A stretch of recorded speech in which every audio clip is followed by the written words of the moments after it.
Olá, queridos, a paz do Senhor Jesus. Estamos aqui reunidos mais uma vez, juntamente aqui com o pastor Renan de Andrade, pastor local, né, dirigente ali da congregação do Jardim do Estádio. Amém. Estamos aqui reunidos para trazer mais um subsídio bíblico-teológico para a lição de número 10 da revista da Escola Bíblica Dominical desse primeiro trimestre de 2023, da classe de jovens. O título da nossa lição de número 10 é A Igreja Local, uma luz para a cidade. A gente vai dar continuidade, inclusive, àquilo que a gente já vem abordando na lição de número 9, mas agora a gente vai trazer uma reflexão ou reflexões levando aquilo que a gente faz na igreja local pensando para fora e não para dentro. Ou seja, a visão que a gente vai ter a partir dessa lição é uma visão de que a nossa vocação quanto igreja local, ela não pode ser voltada para dentro. Ou seja, ela precisa ser voltada para a cidade. Sim. Ela precisa ser voltada para a comunidade a qual a minha igreja local ela está inserida, e a gente vai pensar a igreja local a partir desse prisma. Sim. Partindo desse ponto, o nosso texto-chave, nossa reflexão, se encontra no Antigo Testamento, em Jeremias, capítulo 29, verso 7, que diz o seguinte: trabalhem pela paz e pela prosperidade da cidade, para o qual os deportei. Orem por ela ao Senhor, pois a prosperidade de vocês depende da prosperidade dela. Objetivos na nossa lição é ter uma visão panorâmica sobre a origem das cidades, compreender a relevância das cidades na missão da igreja e propor a reflexão sobre como a nossa vocação pode trazer transformação à cidade. Nós, para refletir, vamos estar citando aqui uma frase do Renildo Júnior, que diz o seguinte: a igreja que tem entre seus membros pessoas de vida comum das cidades deveria estar atenta em conduzir seus fiéis a uma vida que vá além das reuniões dos cultos. Uau! A nossa leitura bíblica, ela se encontra em Atos, capítulo 5, do verso 12 ao 16. Pois bem, queridos, nós precisamos adentrar nessa temática nesse momento, para que a gente possa desdobrar aquilo que a gente entende como vocação para além da igreja local. Já que vocação é representar a Deus, e representar a Deus em todas as esferas da vida, e como a gente aprendeu anteriormente, nada para Deus e para um cristão é considerado secular, tudo é sagrado. Então, a cidade para Deus também tem um aspecto sagrado, e para o cristão é necessário olhar também por esse prisma, por essa perspectiva. Ou seja, tem algo que é precioso para Deus na cidade. Eu não posso ignorar a cidade. Eu não posso ter uma visão de que a cidade é simplesmente má.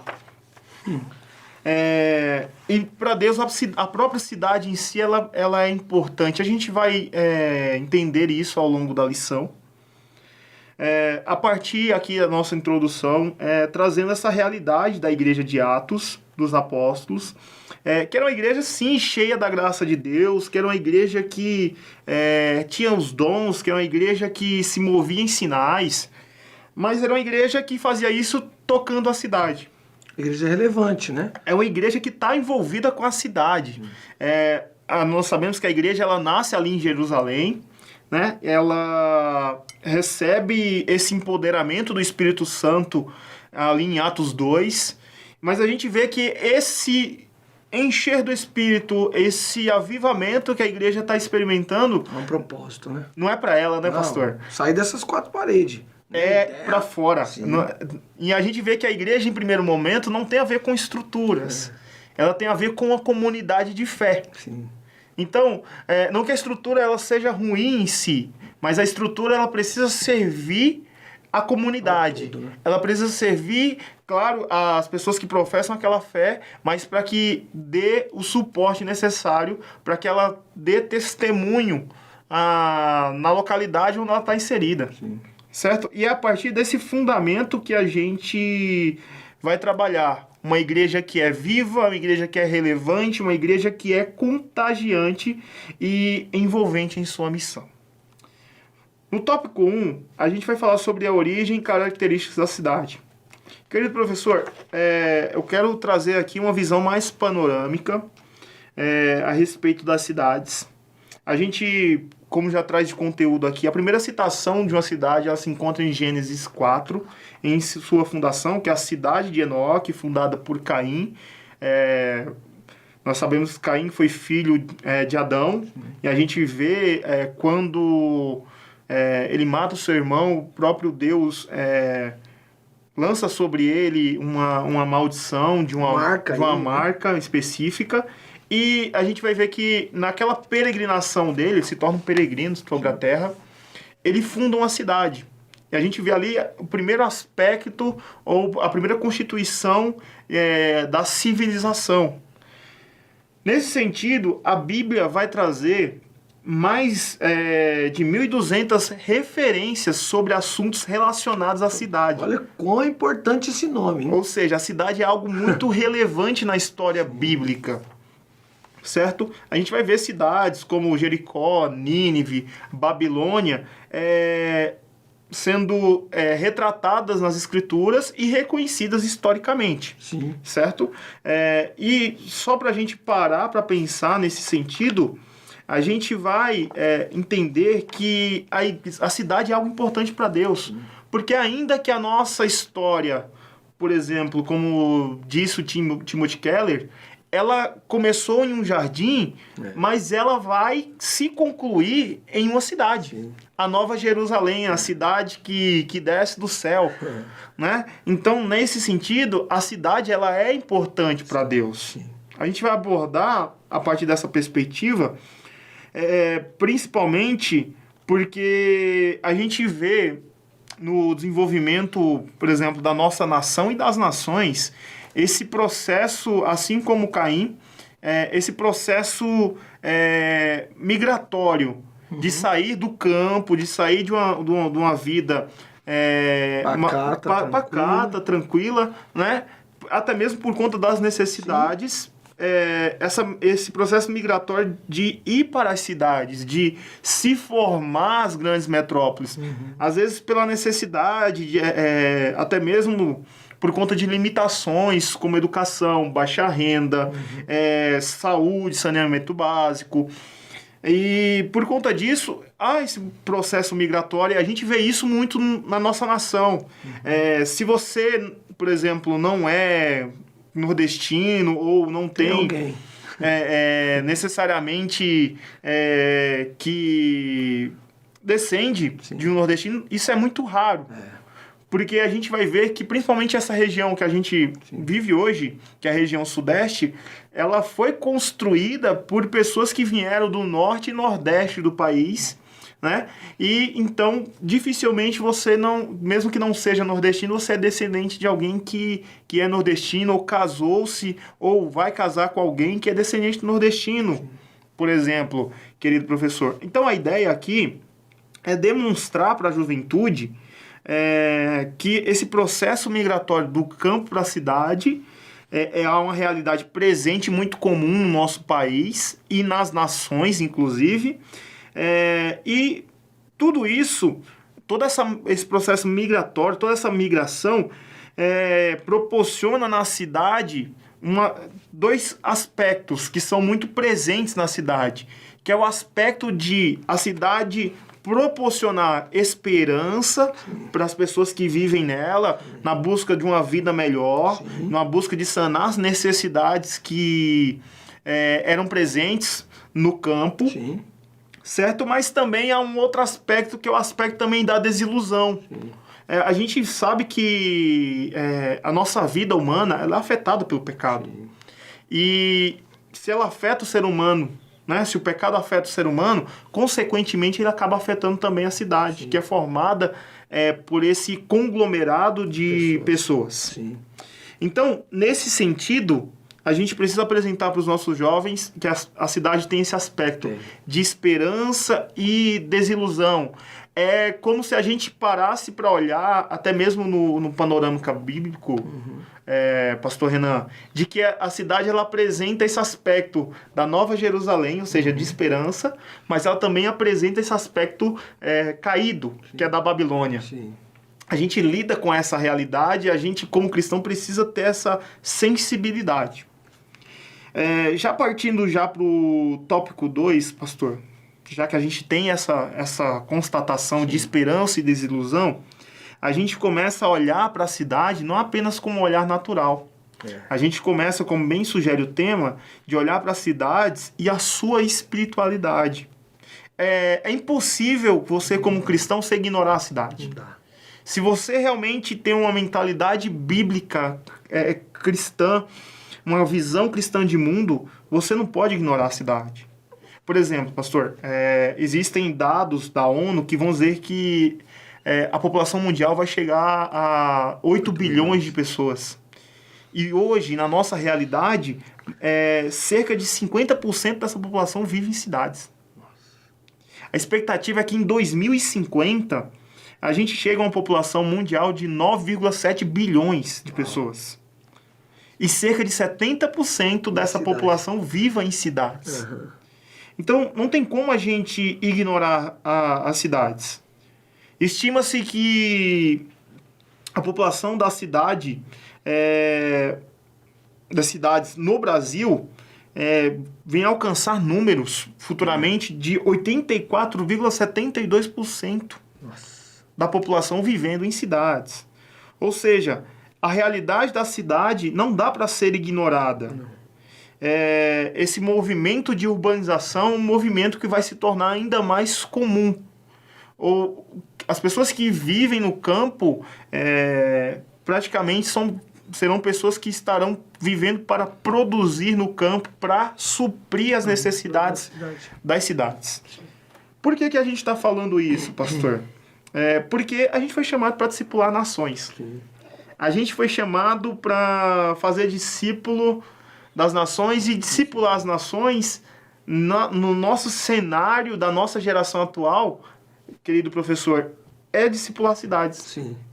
Por isso a gente precisa conhecer, né? Por isso Exatamente. talvez a gente olhe para esse primeiro tópico e a gente fica, não, mas por quê? Por que eu preciso saber desses dados? Por que eu preciso entender o que é esperança e o que não é? Porque a gente vai lidar com isso.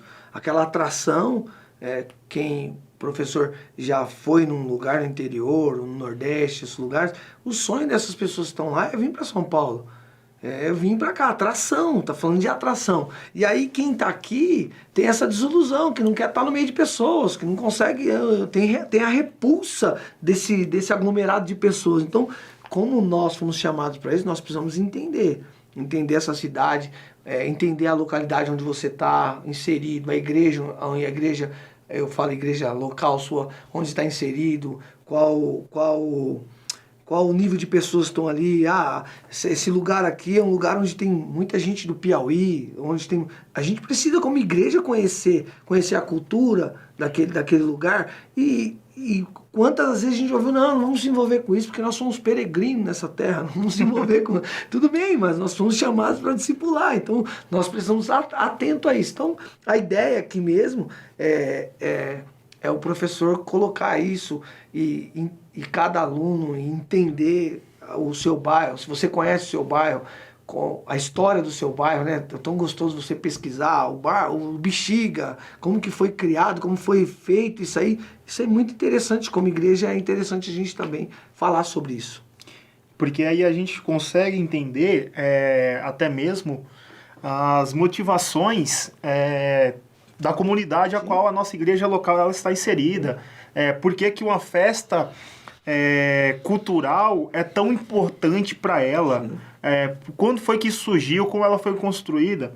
Porque entendendo isso, a gente consegue fazer uma leitura correta da cidade. Sim. Né? E a menor visão de Deus para uma igreja local tem que ser a cidade. Sim. Já que a gente foi chamado para discipular as nações, a menor visão para uma igreja local tem que ser a cidade. Eu não posso simplesmente pensar em termos de espiritualidade de que as pessoas são apenas almas, elas têm histórias, elas têm um contexto, elas têm uma origem. Eu preciso entender quais são os desafios que elas enfrentam no dia a dia. Então, pensar a igreja, querido professor, é importante trazer isso para o jovem. Pensar a igreja é pensar a cidade.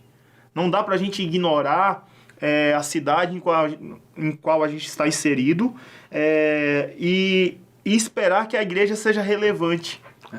Né? A gente precisa entender o contexto que a gente está. A gente vai falar um pouco mais sobre isso mais na frente, mas aqui é uma visão panorâmica, pastor.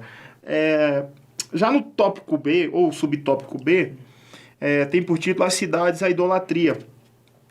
Por exemplo, nos dias de Jesus, a gente sabe que quem dominava era o Império Romano. Mas o Império Romano ele herdou muito da cultura helenística, que era a cultura grega, né? Que era viver como grego, pensar como grego, né? Agir como grego.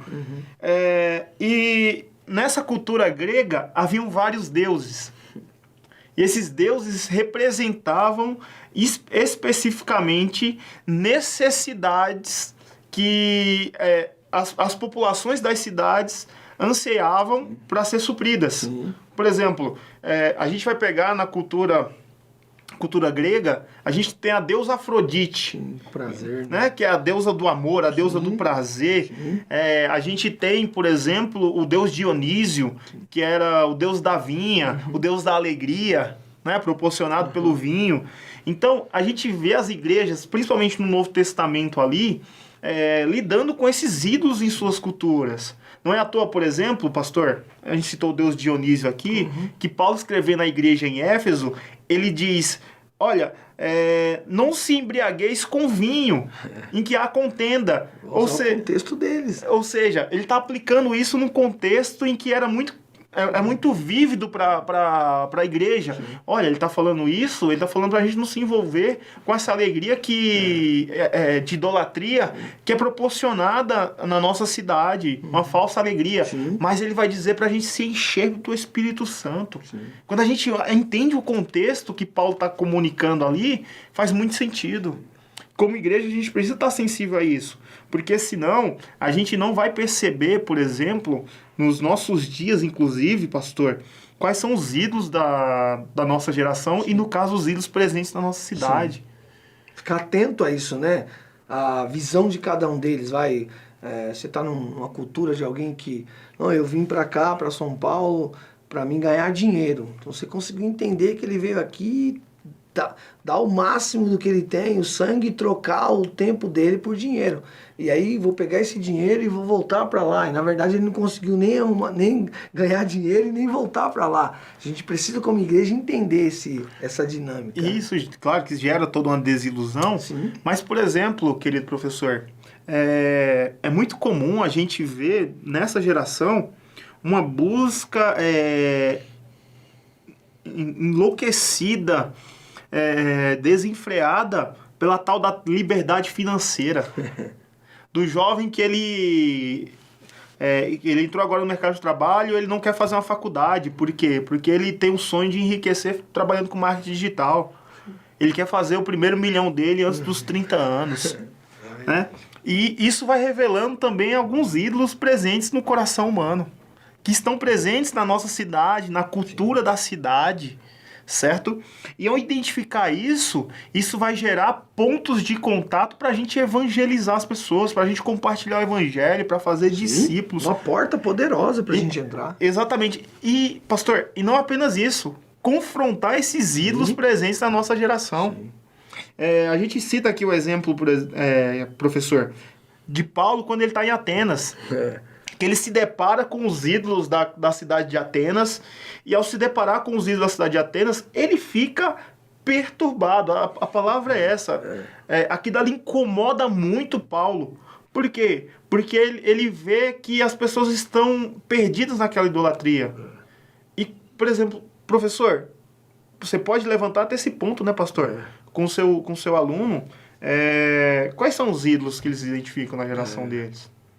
Às vezes é um desejo desenfreado por por amor devido a uma carência que eles têm. Sim. Um desejo desenfreado por se sentir amado, por ter prazer, Por por conta ser de uma feliz. rejeição, por conta de uma separação, por conta de um divórcio dentro de casa, um abandono. Então, assim, a gente consegue fazer esse desenho, o professor levando o seu aluno.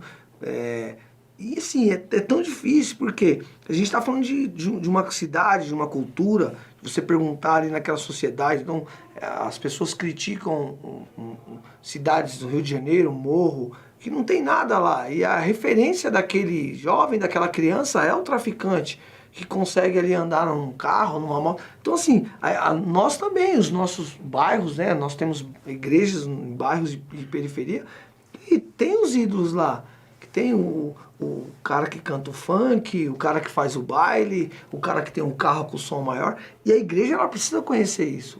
O professor precisa conhecer o seu aluno, ali a escola onde ele estuda, né?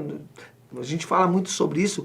O jovem, o adolescente, ele vai para aquela escola e ali tem um grupo de skatista e daqui a pouco ele já está ali inserido naquele grupo de skate. Então, como igreja, nós precisamos conhecer a cultura desse bairro, né? Agora não estamos falando só da cidade, mas de cada bairro, conhecer aquilo ali para que a gente possa pregar, para que a gente possa entrar com o evangelho. É importante isso que o senhor está falando, porque assim, pastor, é mais do que criticar. Porque às vezes a gente cai muito na crítica de, por exemplo, eu simplesmente criticar as músicas da atual geração. Mas se aquelas músicas estão presentes na cultura, na arte de uma atual geração, a gente precisa se perguntar o porquê. Quais são os anseios que essas músicas estão tanto gerando quanto atendendo. Né? A gente vê, por exemplo, essa busca por satisfação através dos relacionamentos. E por exemplo, quantos jovens não saem machucados, feridos nas suas emoções, presos, aprisionados espiritualmente no pecado, às vezes na prostituição. Porque às vezes as pessoas acabam caindo, até mesmo no nosso contexto eclesiástico, de achar que prostituição é simplesmente o ato pagar para alguém, gerar prazer sexualmente para outra pessoa, mas a prostituição está incutida na arte, na música, são nas séries que essa geração acabam absorvendo, e está muito presente na cidade. Todo dia, né? Exatamente. E identificar isso, professor, faz com que a gente possa ter alguns pontos de contato e entender o porquê por trás. Por que esse jovem gosta tanto desse tipo de música? Por que esse jovem está tão ligado à busca por amor, a busca por prazer, a busca de afirmação na sua identidade? Isso está muito ligado aos ídolos presentes na cidade, na cultura, que essa geração lida todos os dias. Identificar isso, né, pastor, vai proporcionar oportunidades de tratar isso, não somente com o jovem da igreja local, mas também com a cidade. De ter ações que a própria juventude possa promover para alcançar a localidade onde ela está inserida. Às vezes você tem no seu bairro, querido professor, ali juntamente com a juventude que você está ministrando esse conteúdo, jovens que vivem num contexto de todo fim de semana, na porta da casa dele, ele lidar com funk. Com baile funk, ele lidar com essa prostituição que a gente está falando, essa degradação de valores, o tráfico, né? O uso de drogas entorpecentes por jovens. E ele pensar não somente não se envolver com isso, que ele precisa ser, claro, estimulado a isso, mas também, o que é que eu posso fazer para alcançar essa juventude? Essa ideia da igreja local, o tema da lição é uma luz para a cidade, é nesse contexto. Exatamente. Essa luz, quando eu consigo entender, eu sou uma luz para esse bairro, uma saída, no meio dessa escuridão, há um ponto onde eles vão ver, olha ali, ó. Então, tem jovens ali diferentes, jovens na mesma faixa etária, que vivem uma vida feliz, não precisa estar com o copão de cachaça na mão, mas vive uma vida feliz. Então, essa luz mesmo para a cidade, entender que Você, professor, pode colocar isso lá para ele. Ó, você pode ser uma luz aí nessa escola, nesse pátio da escola, né? Nessa faculdade onde você está inserido. Você pode ser uma resposta para o que tanto eles procuram. Eles procuram isso, né? Eles estão procurando uma música sertaneja que fala tanto de amor, precisa afirmar aquilo ali. De repente eu sou a luz para aquela busca que ele está tanto procurando. Através da própria vivência que o jovem tem em criar essa identidade a partir da transformação que ele está experimentando, né? De demonstrar o que realmente é, por exemplo, o que é ser homem, o que é ser mulher, que eu não preciso ceder essa degradação de valores tão presentes, como o senhor citou, na música sertaneja, no funk, certo?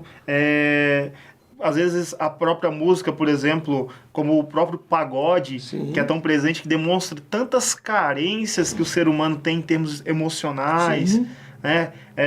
De pôr na expectativa num relacionamento de que vai suprir o vazio que existe dentro dele, né? E lidar com esses elementos, né? De maneira prática, no dia a dia. Claro. Demonstrando através do seu testemunho do que é ser feliz, do que é ser completo, do que realmente supre as suas necessidades, do que é amor realmente. Claro. E quando as pessoas, né, talvez esse assunto fica mas será? Não, é para você mesmo, é para o jovem. A cultura em que Daniel ele foi inserido lá na Babilônia, é tudo isso que a gente está falando. Chegou lá, mudou o nome, agora vamos fazer assim, agora vocês vão ser cuidados por alguém, agora tem uma mesa preparada para vocês, foram feitas para vocês, isso é para jovem mesmo, né? A gente tem essa ideia, não é para vocês, tá aqui. Então, assim, e qual é o seu posicionamento? Qual a experiência que você tem feito com Deus, né? Então, professor, você pode levar isso para a sala de aula. Qual a experiência que você tá tendo lá? Não, eu não fumo o pod, que é o cigarro eletrônico, eu não fumo narguilé. Mas peraí, isso aqui é normal, todo mundo fuma. Mas eu posso levar isso para a sala, que você não é um quadrado, que você não é um ET, de outro mundo, mas eu me posiciono como Daniel. Eu posso não me contaminar. Daqui a algum tempo vamos fazer uma experiência, e daqui 10 dias. E eles estão observando os 10 dias. E a hora que descobre que ele não precisava comer dos manjares, e ele continuava sendo 10 vezes mais inteligente, 10 vezes mais bonito, 10 vezes mais sábios, né? Então, talvez, professor, essa é a oportunidade de você inserir. Mas, olha, o contexto que eu estou aqui, pastor, é muito difícil. O bairro que eu estou, o lugar, a referência para esses jovens são muito difíceis. Essa lição é uma lição para a gente mexer com isso. Espera aí, é uma luz para a cidade. A gente pode levantar aí na sua congregação, no seu grupo, Daniel. Nós podemos levantar aí Sadraque, Mesaque e Abednego. Está aí na sua sala, que não vão se contaminar e que vão se posicionar no meio dessa geração. Exatamente, pastor. No tópico 3, a gente já começa a trabalhar um pouco de maneira mais prática, né, como sugere o texto, sobre o movimento da igreja em relação às cidades. Subtópico A vai dizer o seguinte: a igreja com poder e testemunho. E aqui, professor, a ideia é trazer o exemplo claro da igreja primitiva, que eles não eram, se a gente parar para pensar, a maioria na cidade. Os primeiros discípulos de Jesus ali, o primeiro grupo que Jesus deixou, tinha cerca de 500 pessoas. Quando o Espírito Santo desce sobre a igreja e reveste de poder, eles eram quase 120 ali no cenáculo. Então, a gente tem, nesse panorama, uma minoria. Né?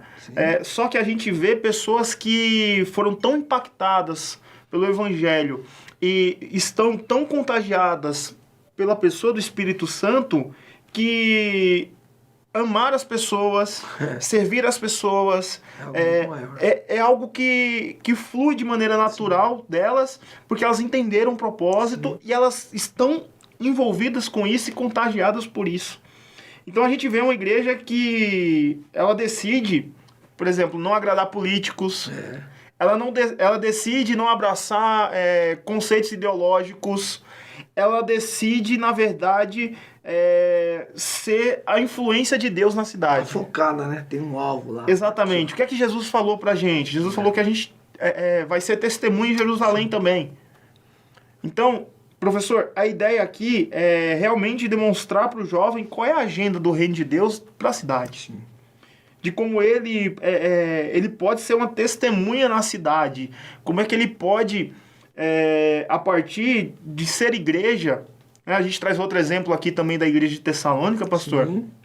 De que a partir da transformação pessoal que ele está experimentando, muda. Ele compartilha esse testemunho com a cidade. Sim. Ao ponto da cidade olhar para eles e falar assim, a gente não pode resistir a isso. É muito forte. Eu queria que você falasse um pouco mais, por exemplo, até a partir da experiência que o senhor está testemunhando, sim, presenciando como pastor de igreja, sim, local. Como isso é possível, pastor? A gente imaginar esse cenário, essa vida com Deus. É possível, compartilha com a gente. É possível. Assim, a gente colocou aqui, ó, imagina o impacto que a sua igreja local pode causar em seu bairro e nas famílias que nele vivem. Experimentar esse nível de fé e transformação. Então, assim, você imagina, professor, eu tô na quarta igreja pastoreando, então, em diferentes lugares. Ipanema, São Bernardo, Jardim das Oliveiras, São Bernardo, Seleta, cada um num contexto, né? E agora o Jardim do Estádio. E eu sempre tive essa visão da igreja local, ela não ser só essas quatro paredes, mas ela abrir e a comunidade entrar e conviver, né? Nós somos privilegiados por ter um templo bonito, espaçoso. Então a gente fez um casamento comunitário, lá um casamento que a gente abriu lá para uma pessoa não crente. Então a nossa orquestra tocou, a gente fez... E aí as pessoas da escola, que eram funcionários da escola, foi para a igreja para viver esse casamento. Ficaram, mas quem está fazendo? A igreja está fazendo isso aqui. Então, assim, hoje a gente tem uma escola de música onde a comunidade pode aprender um instrumento. Hoje a gente tem as famílias carentes que vão buscar legumes, verduras e alimentos. A gente tem um projeto para quê? Para essa igreja estar aberta para não só o culto, o ambiente do culto. Olha, vem para o culto à noite que Deus tem uma palavra para você. Não, nós estamos abertos e a comunidade tem participado disso. Então eu acredito nisso aqui, que a nossa igreja... você pode experimentar isso, esse nível aí de... E deixa eu te fazer uma pergunta, pastor. Isso depende necessariamente somente de você? Somente do pastor Renan? Isso está centralizado no senhor, na sua pessoa? Não, na verdade assim, a igreja entendeu, a gente não tem nada mágico, a gente trabalhou alguns pontos, igual você falou, um processo, trabalhamos o livro de Lucas, falamos sobre religiosidade, qual a ideia de Lucas ter escrevido o Evangelho de Lucas para Teófilo, abrir a visão do processo para ele, e a gente começou a colocar na mente de cada um deles lá que a igreja não era aquele ambiente de culto, que nós podíamos fazer muito mais. E eles acartaram. Hoje, vários desses projetos eu nem estou. Eu nem participo. A escola de música eu não participo, vou lá só tomar café, a zumba, tá? Os alimentos ainda eu vou buscar, mas quando eu chego, eles que descarregam o caminhão, eles que separam, eles que fazem a triagem, eles que pegam o telefone de cada pessoa carente e faz. Então, assim, o crochê não vou, a UBS lá na igreja não vou. Então, assim, a gente só lançou a ideia e cada um vocacionado, voluntariamente, decidiu tá ali trabalhando para isso. E nesse sentido, a juventude da igreja que está envolvida nisso. Está envolvida. E o impacto é gigantesco. O impacto é gigantesco, assim, eu posso abrir para você 20, 25 pessoas nos visitando à noite, da igreja, da comunidade. Fica sabendo por um e por outro do culto e aí vai para o culto. Mas, na verdade, esse propósito não é nem que eles estejam no culto, mas que eles possam olhar para aquela igreja e entender, ó, ali tem um crochê, onde uma senhora pode ir lá fazer 2 vezes por semana o crochê, ali tem uma escola de música onde meu filho vai tocar um violino, vai tocar um instrumento que assim ele deseja, um teclado, e essa é a ideia. Ou seja, o fato da igreja local ter imaginado, né, que espaço para a imaginação, sim, de como nós podemos agir com poder e com esse testemunho, como a gente pode tocar a cidade, sim, proporciona que a própria igreja também cresça numericamente. Sim, perfeitamente. Isso acaba realmente seguindo aquele que é o exemplo da igreja de Atos, sim, e é possível vivenciar hoje. Sim. Fantástico. É o processo, né? Na verdade, assim, nós não fizemos isso para crescer, mas é no automático. É o natural da igreja, a vida da igreja. Vai acontecendo, então vai acontecendo. E hoje, assim, graças a Deus, a gente tem... Muitas pessoas têm... todo mês, pessoas têm sido apresentadas na igreja como novos membros. É aquilo que Lucas também vai relatar em Atos, capítulo 2, versículo 47, que todos os dias eram acrescentadas pessoas natural à igreja, sim, a partir daquilo que a igreja é, sim, aquilo que a igreja está vivenciando. Não, fantástico, pastor. E eu acho que isso traz muita base para o nosso próximo, sim, tópico, né, o tópico 4, que é a igreja como base missionária. O subtópico A, querido professor, vai trazer principalmente a igreja local dela entender quais são os seus desafios.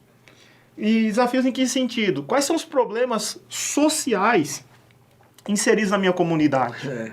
É fazer uma leitura, querido professor, trazer o jovem para refletir sobre isso e talvez o Ministério de Jovens local ser uma resposta com ações dentro do contexto que ela está inserido. Por exemplo, quais são os problemas? A gente traz algumas realidades aqui. Por exemplo, a gente cita aqui como o alcoolismo pode ser um problema local. Sim. Né? E isso acaba afetando, a gente acaba citando aqui, afetando, por exemplo, famílias. E às vezes isso vai proporcionar um pai violento, um marido violento, que vai gerar, às vezes, uma esposa que vai sofrer com isso durante anos, e isso vai gerar filhos que vão sofrer com o abandono do pai, que por mais que fisicamente esteja presente, ele não é presente espiritualmente, sim, ele não é presente emocionalmente, sim, ele não gera a provisão necessária para aquela família crescer, aquela, sim, família desenvolver. Isso vai gerando todo, às vezes, um ecossistema daquele bairro, uhum, né, adoecido. Sim. Né? O pastor pode até falar melhor do que eu sobre isso, como isso afeta, por exemplo, o envolvimento dos jovens com a criminalidade, como isso afeta, por exemplo, a insegurança nos bairros, comerciantes ficam com medo porque jovens estão se envolvendo com a criminalidade, porque um pai é ausente dentro de casa. Você falou, vai desencadear algo. E você, professor, conhece a sua comunidade, conhece os seus jovens, os seus adolescentes, vê o dia a dia de cada um deles. Igual eu falei, a referência que eles têm é de alguém que anda com uma motona, alguém que vai pro baile, alguém que faz aquilo. Então, assim, a gente olha para a igreja local, a igreja reflete aquele bairro. E aquele bairro, aquela cidade, a gente vai colocando tudo no mesmo pacote. E querendo ou não, nasce da igreja. Existe na nossa igreja famílias destruídas por conta do álcool, por conta das drogas, por conta da criminalidade. A gente tem um trabalho com muitas mães lá que tem os seus filhos presos, cometeu um crime, está preso. Então tem aquela dificuldade, tem aquela... E a gente pode, como igreja, falar, o que a gente pode fazer aqui? Identificar isso aqui, o que a igreja pode fazer, né? Próximo tópico, contra-atacar. Nós vamos ficar aqui, não, esse bairro aqui é assim mesmo, ó, a minha realidade é essa, ninguém quer saber de estudar, ninguém quer saber de fazer, ninguém quer saber de crescer. Aqui o que tem é isso. E às vezes a gente até usa base bíblica para isso, né, pastor? Não, porque o mundo jaz no maligno mesmo, e a gente está esperando Jesus voltar. Não ficar secando gelo, não vai dar, essa é a realidade, mas a gente precisa ter essa visão. O que a gente pode fazer? É um outro posicionamento, uma outra postura. Sim, o que a gente pode, como igreja, né, esses desafios, e o professor, assim, pode ser que você tenha a mesma realidade que a minha, mas talvez esta aula é mesmo só para um insight que você precisa. Tem um jovem lá que...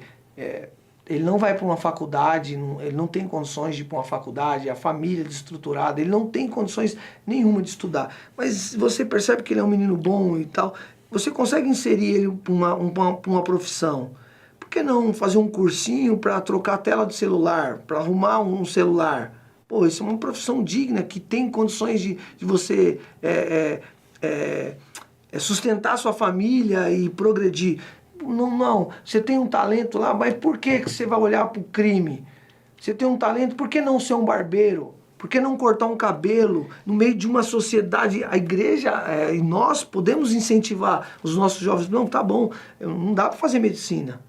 Não dá, mas eu posso ser um barbeiro. Eu posso ser uma manicure, eu posso ser um cabeleireiro.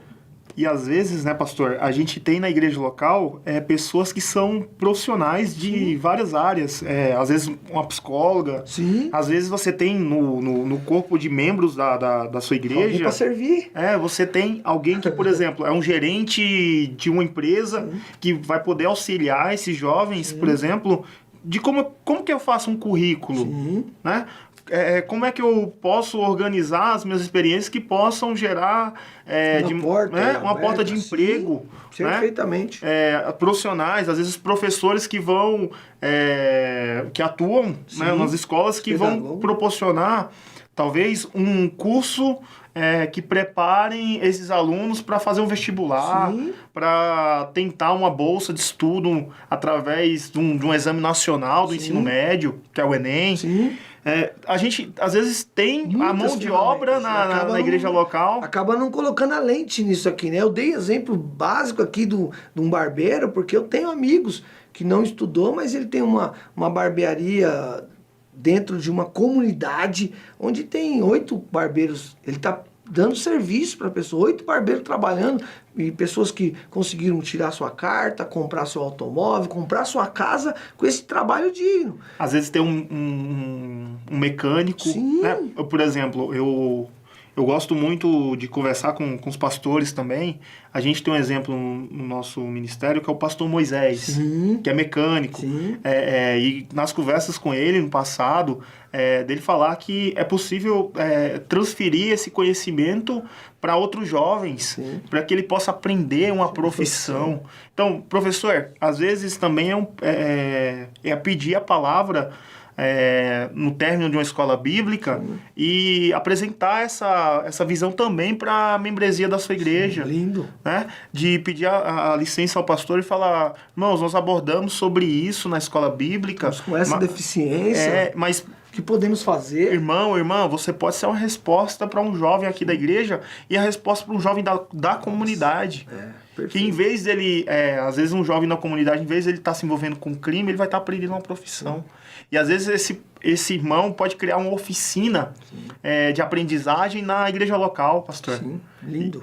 E vai estar servindo ali a 10 jovens, às vezes jovens que não são da própria igreja, mas que vão estar em contato com alguém que professa a fé cristã e vai ser alcançado por esse evangelho, mas também vai aprender uma profissão.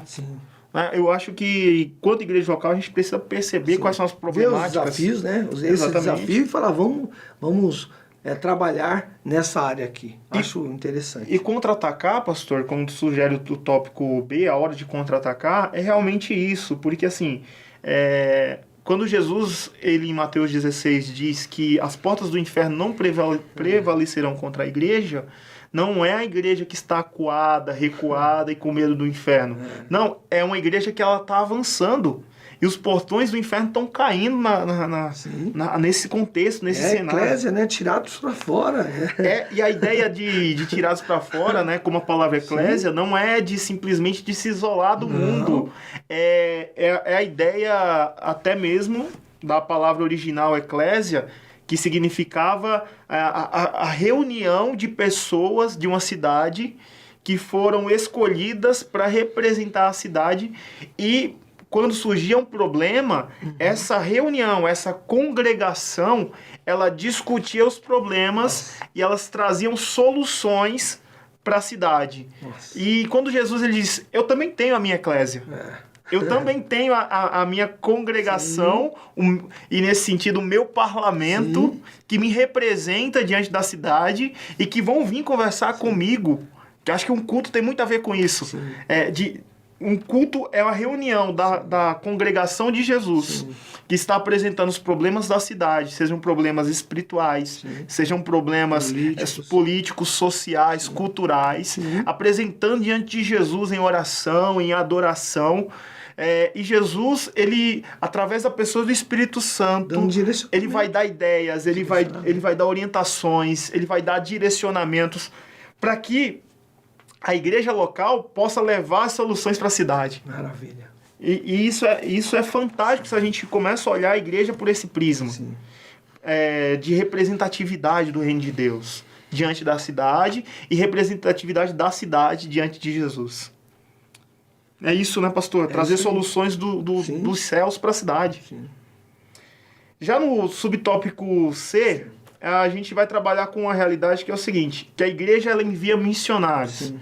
Eu não sei se você sabe, professor, acredito que sim, que a igreja ela não é pastoral. Como assim, Diego? Que heresia? Não, a igreja, em primeiro lugar, ela possui fundamentos e fundamentos estabelecidos pelo Senhor Jesus, como ela sendo uma igreja profética e uma igreja apostólica. O que isso significa? Que uma igreja profética, ela não faz o que ela bem entende. Ela não faz o que ela quiser. Ela está ali para cumprir aquilo que foi dito pelos profetas. Sim. E ela é uma igreja apostólica no sentido de que nós estamos aqui inseridos nesse contexto, nessa realidade. Precisamos fazer algo aqui. Para desbravar, para fazer algo diante da realidade, não se conformar. E nesse sentido, pastor, a gente precisa compartilhar essa mentalidade profética, apostólica, com os nossos jovens. De que eles possuem uma responsabilidade de ter um movimento tanto coletivo quanto um movimento pessoal. Sim. Como assim? Quando a gente fala em movimento coletivo, pastor, é realmente isso que o senhor tem compartilhado conosco aqui nesse momento, de que nós, como Ministério de Jovens, nós precisamos fazer movimentos coletivos, ações coletivas que vão gerar transformação para a localidade que a gente está. É isso que o senhor está falando. Sair desse discurso, do discurso da teoria. Acabou. Eu tenho que sair das quatro paredes, o que a gente vai fazer? Mas a gente tem um culto no lar? A gente tem alguma coisa que a gente pode agregar aqui na nossa comunidade? Alguma coisa que a gente pode fazer aqui? Então, assim, ficar atento nisso, no movimento coletivo. O que tem aqui? Tem um futebol? O que eu posso fazer lá na quadra? O que eu posso fazer? Onde? Posso abrir para um balé aqui? Esse coletivo, trazer. Eu acho que a gente consegue agregar muito.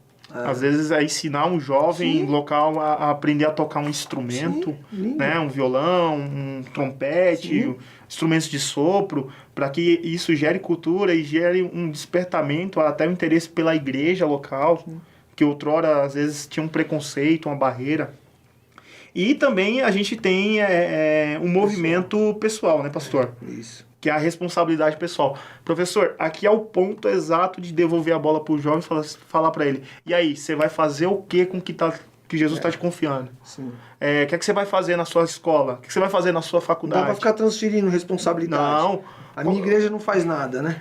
Porque assim, quais são os problemas que tem lá na sua faculdade que você pode ser resposta? Sim. Porque a faculdade está inserida nessa realidade da cidade. E é a próxima lição, né? Exatamente. Vai ser legal. A gente trabalha a partir desse contexto, querido professor. Eu queria que você observasse como os pontos estão amarrados nas lições, que elas vão nos levando para outros níveis da vocação. De se importar com a igreja local, a gente já ter abordado a importância da vocação com a família, e isso vai se desdobrando, aí começa a ter um envolvimento agora social entre a vocação e a cidade, e nós vamos, na próxima lição, para o envolvimento entre vocação e a universidade. Nós, para concluir aqui, pastor, queria citar aqui o texto da conclusão, né? Que diante de toda a complexidade das cidades, precisamos repensar o jeito de fazer igreja. Sim. O jeito de ser igreja. Claro, sem abandonar os fundamentos do evangelho. Precisamos nos reinventar como igreja, para que por meio da nossa vocação, nosso Deus transforme contextos urbanos, ou seja, transforme a realidade de famílias, realidade da população que vive nas nossas cidades. Nós não podemos abandonar as cidades como igreja. E aqui, querido professor, a gente encerra mais um subsídio bíblico, teológico. Quero agradecer ao pastor Renan pela disponibilidade, por realmente ter um coração voltado para servir também a juventude da nossa igreja. Que Deus te abençoe. Se o pastor Renan quiser falar alguma coisa... Quero agradecer, né, a cada um de você, professor, incentivar você a continuar aí lutando no seu grupo, ensinando, abrindo aí a visão de cada jovem. Que Deus possa te dar graça aí nesse domingo. Tudo aquilo que a gente falou aqui, a gente tem vivido isso mesmo no nosso coração. Não é nada que a gente aprendeu, a gente tem vivido isso, eu tenho aprendido. Deixo aqui a oportunidade para você, você que tem desejo de conhecer um pouco mais. Eu me coloco à disposição de vocês. Você levar o seu jovem, me procurar, pastor, eu ouvi lá, eu entendi a realidade. Eu gostaria de ir numa casa de recuperação com o senhor, eu tenho porta aberta, agora mesmo eu tenho uma agenda de 3 dias numa casa de recuperação, nós vamos passar um sábado inteiro lá com os nossos jovens, vamos ministrar para eles, vamos ser ministrados também por eles. E está aberto, você que quer conhecer uma casa de recuperação, você que quer ver o nosso trabalho social que a gente tem feito no Jardim Estádio. Pastor, eu queria ir um sábado ver como que o senhor faz o cadastro. Pastor, eu queria conhecer a escola de música lá, ver com o maestro Gustavo, com os irmãos que estão ensinando música, para mim poder também trazer para a minha comunidade. A gente está aqui para servir. Quero agradecer ao Diego, muito obrigado pelo convite, me sinto honrado em poder servir vocês. Deus abençoe, um bom domingo aí, que Deus abençoe vocês possam impactar essa classe aí, no nome de Jesus. Disponha, pastor, estamos juntos nessa obra. Professor, conte conosco naquilo que for necessário, estamos aqui para contribuir, para ajudar. Realmente é um prazer servir a igreja, ao ministério como um todo. Que Deus te abençoe e te use através dessa lição que será ministrada. Muito obrigado.